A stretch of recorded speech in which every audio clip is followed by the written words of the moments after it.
Emi Martinez. ফ্রান্সের সঙ্গে final ম্যাচের আগে আর্জেন্টিনার দুর্গরক্ষক মার্টিনেজ ফ্রান্সের উদ্দেশ্যে বলেছিলেন, আর্জেন্টিনাকে হারাতে গেলে আগে আমাকে খুন করতে হবে।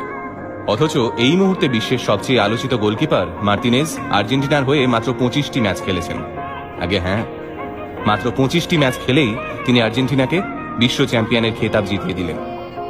আর্জেন্টিনার হয়ে মার্টিনেজের অভিষেক হয় গত বছর, অর্থাৎ 2021 সালে। আর্সেনাল ক্লাবে জায়গা পেতে এই মার্টিনেজকে 10 বছর অপেক্ষা করতে হয়েছিল। ঠিকই শুনেছেন, 10 বছর আর্সেনালের বেঞ্চে চুপচাপ বসে থাকতেন এমি। অথচ মাত্র 17 বছর বয়সেই আর্সেনালের ইউথ টিমে জায়গা পেয়েছিলেন এমি। আর্জেন্টিনা ছেড়ে ইংল্যান্ডে পাড়ি দেওয়ার সময় কান্নায় ভেঙে পড়েছিলেন এমির মা আর ভাই।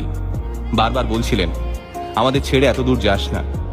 খানিকটা দূরে দাঁড়িয়ে এমির বাবাও হাউ হাউ করে কাঁদছিলেন, কিন্তু ছেলেকে আটকাননি, কারণ তিনি জানতেন তিনি এমির পড়াশোনার খরচা দিতে পারবেন না। এমিও জানত